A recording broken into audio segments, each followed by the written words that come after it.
സംസ്ഥാന വായുസേനയിൽ നിന്ന് വിരമിച്ച ഉദ്യോഗസ്ഥരുടെ സംഘടനയായ എയർ വെറ്ററൻസ് അസോസിയേഷന്റെ വാർഷിക സമ്മേളനവും ഓണാഘോഷവും തിരുവനന്തപുരത്ത് സംഘടിപ്പിച്ചു.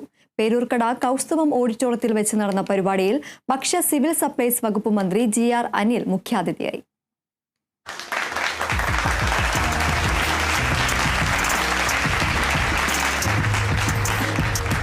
എയർ വെറ്ററൻസ് അസോസിയേഷന്റെ ആദ്യ വാർഷിക സംസ്ഥാന സമ്മേളനവും ഓണാഘോഷ പരിപാടികളുമാണ് തിരുവനന്തപുരത്ത് സംഘടിപ്പിച്ചത്.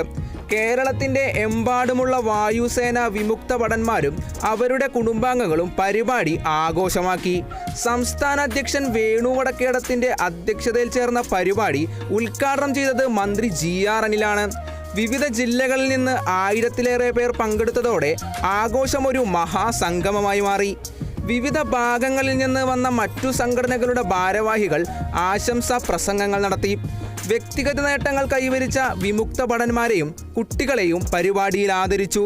ആഘോഷങ്ങളുടെ ഭാഗമായി അസോസിയേഷനിലെ അംഗങ്ങളും കുടുംബാംഗങ്ങളും അവതരിപ്പിച്ച വിവിധ കലാപരിപാടികളും അരങ്ങേറി. Kerala vision news, Thiruvananthapuram.